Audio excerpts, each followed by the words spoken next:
Dewan Juri yang terhormat dan teman-teman sekalian, kami datang bersilaturahmi untuk lomba penuh kenangan. Jawablah salam dari kami, walau tidak berjabat tangan.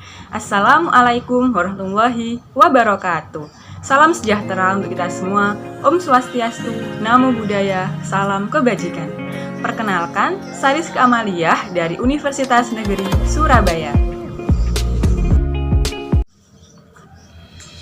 Sejak Desember 2019, dunia dihadapkan pada isu kesehatan, yaitu tersebarnya wabah COVID-19.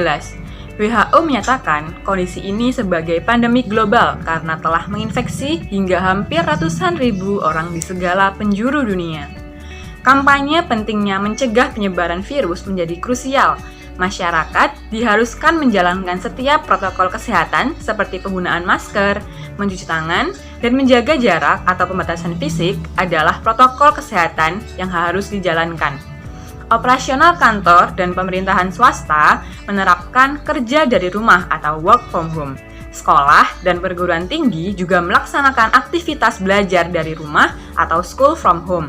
Namun, kebijakan ini membatasi mobilitas gerak masyarakat dalam berkegiatan yang tentunya berdampak pada ekonomi masyarakat. Keadaan pandemi ini akan mendorong turunnya permintaan pasar secara drastis. Kegiatan produksi pun ikut terhambat. Saat ini, COVID-19 bukan hanya menjadi ancaman bagi kesehatan manusia, tetapi juga sudah mulai mempengaruhi fundamental perekonomian.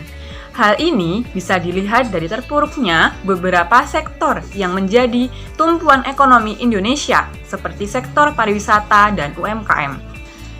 Lesunya sektor pariwisata memiliki efek domino terhadap sektor UMKM. Keberadaan UMKM yang peranannya memberikan sumbangsih yang cukup besar terhadap laju perekonomian tidak lepas terdampak dari wabah COVID-19. Para pelaku UMKM di era 4.0 tersebut juga akan lebih diarahkan pada digitalisasi.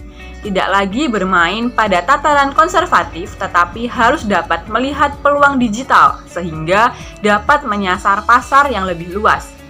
Meskipun dampak dari COVID-19 ini sangat dirasakan berbagai sektor industri, namun tidak berarti pelaku UMKM harus berhenti dalam menjalankan usahanya.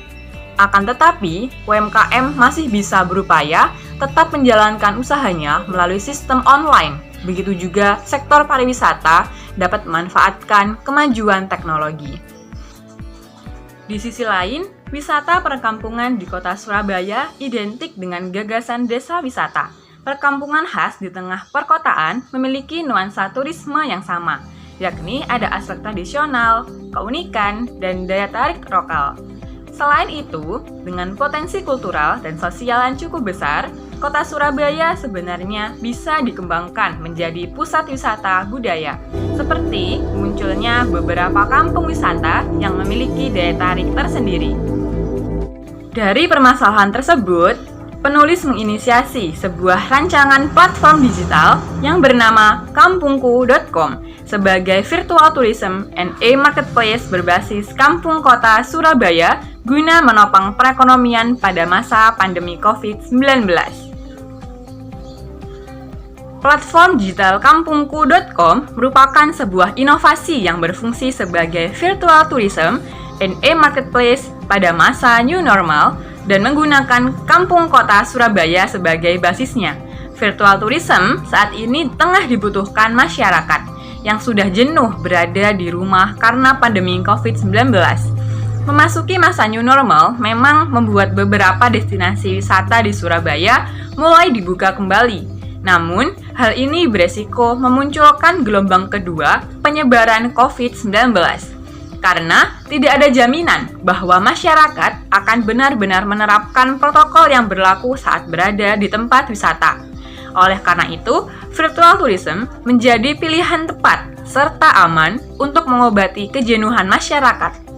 Platform digital kampungku.com menggunakan basis kampung kota Surabaya sebagai daya tariknya.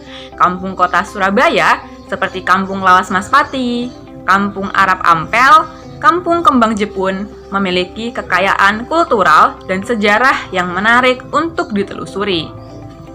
Platform digital kampungku.com juga berfungsi sebagai e-marketplace yang bisa dimanfaatkan pelaku UMKM di Surabaya untuk memasarkan produknya. Fungsi ini akan membantu para pelaku UMKM yang terdampak pandemi bisa kembali menghidupi usahanya. Dengan sistem e-marketplace juga akan berperan dalam menekan angka penyebaran virus COVID-19 karena tidak menimbulkan kontak fisik antar penjual dan pembeli. Selanjutnya, yaitu tahap perancangan kampungku.com. Perancangan kampungku.com dimulai dengan beberapa tahapan, yaitu yang pertama, ada tahap desain. Perancangan kampungku.com dimulai dengan mendesain tampilan kampungku.com seperti konten, ornamen pendukung, serta desain rangka menggunakan bantuan software Adobe Photoshop CS6. Yang kedua, ada tahap perakitan. Pada tahap ini dilakukan penggabungan gambar, animasi, teks, dan video yang diperlukan ke dalam satu kesatuan sesuai desain yang diinginkan menggunakan Macromedia Dreamweaver 8, kemudian disimpan dalam versi HTML. Yang ketiga, ada tahap uji coba. Setelah perakitan selesai, selanjutnya adalah tahap uji coba. Pada tahap ini dilakukan uji fungsi dari setiap bagian guna mengetahui keberhasilan dari kampungku.com yang telah dibuat. Kemudian setelah itu masuk pada tahap evaluasi untuk meningkatkan kualitas dari kampungku.com. Beberapa hal yang harus diperhatikan dalam melakukan evaluasi adalah bug fixing dan pembaharuan konten web. Dan yang keempat, ada tahap penerapan. Pada tahap ini dilakukan sosialisasi mengenai kampungku.com ke masyarakat guna menyebarluaskan informasinya. Kemudian dilakukan peluncuran kampungku.com agar bisa diakses oleh masyarakat. Selanjutnya terdapat fitur-fitur. Kampungku.com memiliki fitur-fitur yang dapat dimanfaatkan oleh user. Yang pertama, ada halaman awal atau registrasi. Pada menu ini, user kampungku.com akan diminta untuk membuat akun. Yang kedua, ada menu utama. Kemudian ada menu berita. Menu berita akan menampilkan informasi tentang perkembangan virus COVID-19. Kemudian ada menu dagelan kampung. Menu dagelan kampung berfungsi sebagai sarana hiburan untuk user kampungku.com yang berisi konten-konten dagelan khas Surabayaan. Menu pelesir kampung. Pada menu pelesir kampung, layanan virtual tourism berbasis kampung kota Surabaya dapat diakses.